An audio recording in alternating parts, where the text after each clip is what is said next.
loo xam te ni kon rapport bi ñëwaat na ci moom li nga xam te ni def na ko am na lu ñu koy toppee moom Mamadou Ngom Niang DAGE ministère des sports du temps de Matar Ba. Effectivement, Ngom Niang, je pense que beaucoup même ont vu sur les réseaux et tout. Il était DAGE, directeur de l'administration générale et de l'équipement du ministère des sports du temps de Matar Ba. Demb lañ ko arrêté. Pourquoi ñu arrêté ko parce que moom dafa bokkoon ci ñi rapport Cour des comptes bu 2022 bi jàppoon ci bi ñu caytoo anam ou bien la manière bi ñu géré woon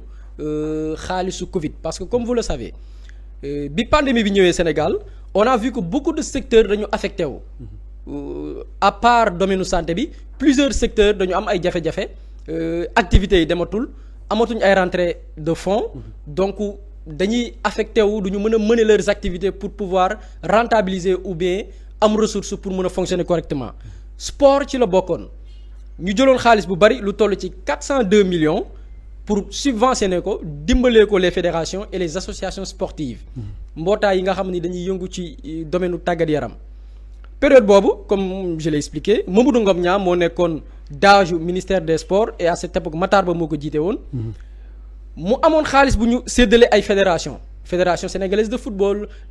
fédération karaté d'autres fédération yu bari jot nañ ci xaalis bi mais dafa am benn fédération boo xamante ni dafa am problème et rapport bi taxaw na ci muy la fédération de basketball parce que ñoom dañ leen joxoon ci montant bi joxoon nañ leen 205 millions dimbalee leen ko pour ñu mën a dox mais on s'est rendu compte que après am na yeneen fédération yoo xam ne amuñu xaalis jotuñ seen wàll ci on peut l'appeler ainsi ci subvention bi pour ne pas dire séddoo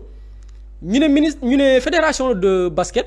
mu comp ci liñ ko joxoon ci 205 millions yi jox ko DAGE bi pour mu mën ko DAGE bi mooy Mamadou Ngom Niang pour mu jox ko yeneen fédération yi nga xam ni xëy na peut-être dañ leen xaw a fàtte ci subvention yi donc moom jox nañ ko 50 millions te fédération de basket moo ko jox 50 millions yi pour ñu séddale ko yeneen fédération ak association yoo xam ne jotuñu am 50 millions yi ñu ngi ko jox ci ñaari tranche ñaari chèques yu 25 millions pour mu séddale ko d'autres fédérations ak associations mais on s'est rendu compte que Mamadou Ngom Niang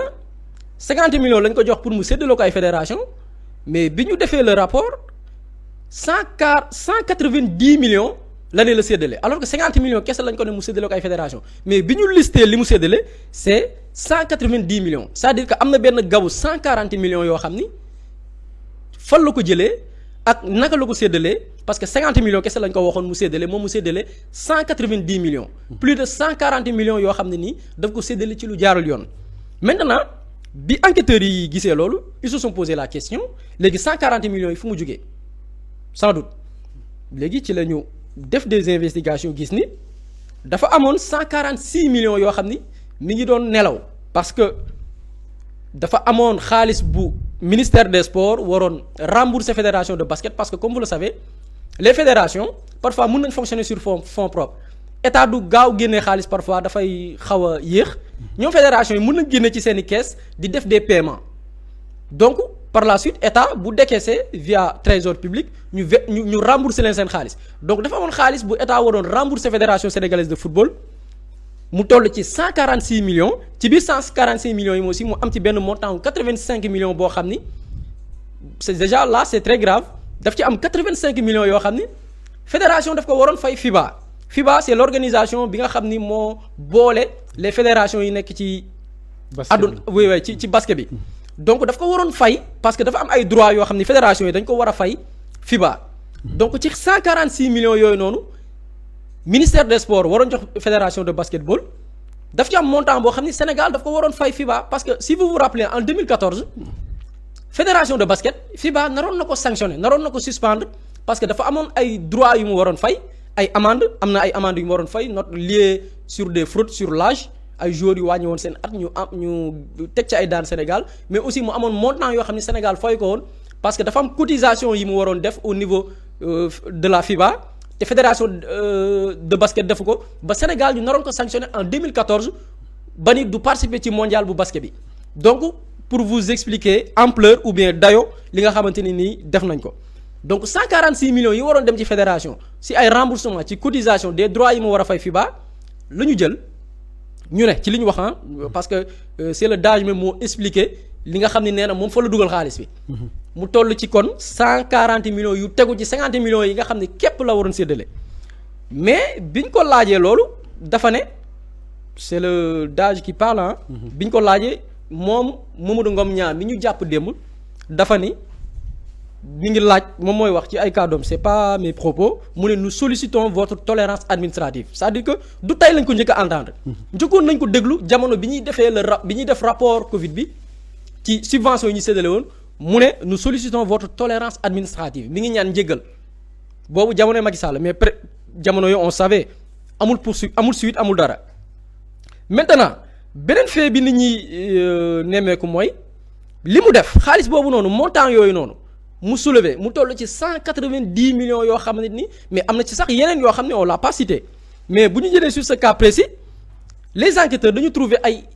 jalgati yoon par exemple boo xoolee ci wàllu yoonu Sénégal ni muy fonctionner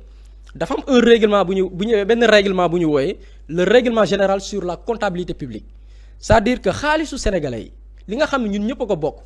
waroo jël di ko séddale comme ni mu la neexee mënoo jël di ko séddale comme ko yor sa poche. dafa war a suivre benn processus c'est-à-dire que dafa war a dem ci virement bancaire pour que mu am traçabilité ñu mën a topp xaalis bi xam fu mu jaar parce que le même règlement muy le règlement général de la comptabilité publique dans son article 104 dafa naan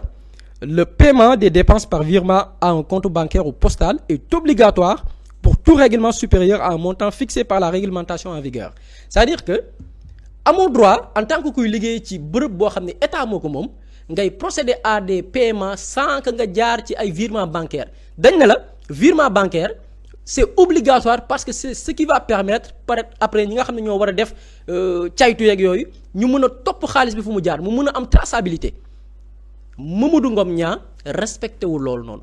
da doon jël xaalis bi di ko joxe loxo ak loxo genre anarchie te loolu li mu jur mooy mënuñu xam xaalis bi est-ce que versé nañ ko ñi ñu ko versé réellement parce que c'est ça le problème boo ko vidé la nga def versement en espèces mënuñu topp xaalis bi est-ce que ñi nga wax ni ñoom nga ko jox sax ñoom ñoo yor xaalis bi donc loolu aussi problème la yoo xamante ne nii def na ko on a soulevé aussi par rapport aux écarts yooyu ñu nemmeeku parce que on a assisté à des écarts nga ne 50 millions lan la jox pour nga séddale nga dem tibb ci xaalis boo xam ne waroo ko fa woon def dugal ko fa on a constaté des écarts maintenant tous ces problèmes yi ñu soulevé jël xaalis boo warul jël détournement d'objectif xaalis bi Sénégal waroon fay FIBA xaalis bi fédération basketball waroon rembourser par rapport ak dépenses yi mu defoon mun na ko sax lebi ay banque ñu jël ko dugal ko feneen muy détournement d'objectif alors que y avait un fonds disponible boo xam ni c'est destiné seulement aux subventions nga jéggi 50 millions yi nga war a séddale dem ba 190 millions yoo xam ni mënuñu ko justifier parce que jaaroo yoon bi ñuy war a jaar mënuñu tracer xaalis boobu noonu parce que da nga def des versements en espèces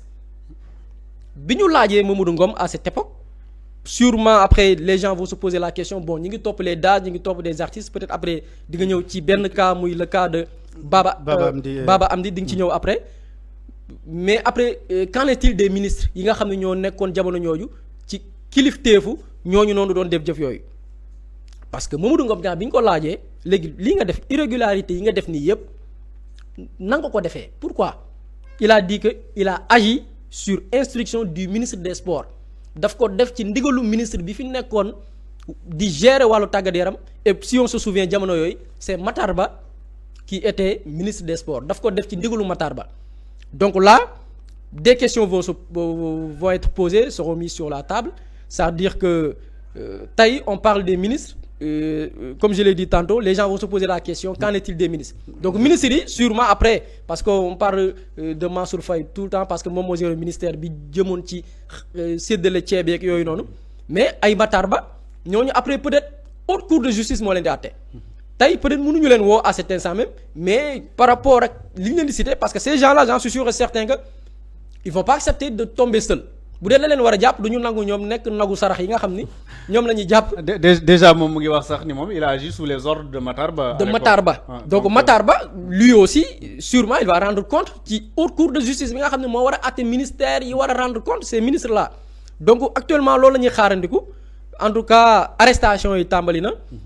plusieurs ministères plusieurs acteurs yoo xam ne ñu ngi woon dans des disciplines ou bien dans des activités ñu ngi leen di woo benn par benn et je pense que c'était une demande nationale. Les Sénégalais depuis belle lurette ou bien depuis 2020 jusqu'à présent ñu ngi doon demander des comptes parce que y avait un régime qui était là am tous les éléments à sa disposition am tous les rapports am tous les comptes rendus xam agissement yi nga xam ne ñenn ci ñoom ñi ngi ko doon def mais ñu préférer dëgg ci seen tànk jël rapport yi lem ko ba mu rafet jugal ko ci ay tiroir maintenant les Sénégalais depuis lors se demandent parce que les Sénégalais avaient mais dañu souffriroon les Sénégalais avaient beaucoup souffert ci période Covid bi on s'est rendu compte après le rapport de la Cour des comptes on s'est rendu compte que mais moment boobu noonu Sénégalais yi ñu ci bari seen liggéey ci la jaaree yàqu moment bi nga xam ne Sénégalais yi wàññi woon nañ yenn ci seeni droit parce que on avait même fait passer ay dispositions yoo xam ne dañuy wàññi droit wu Sénégalais yi jël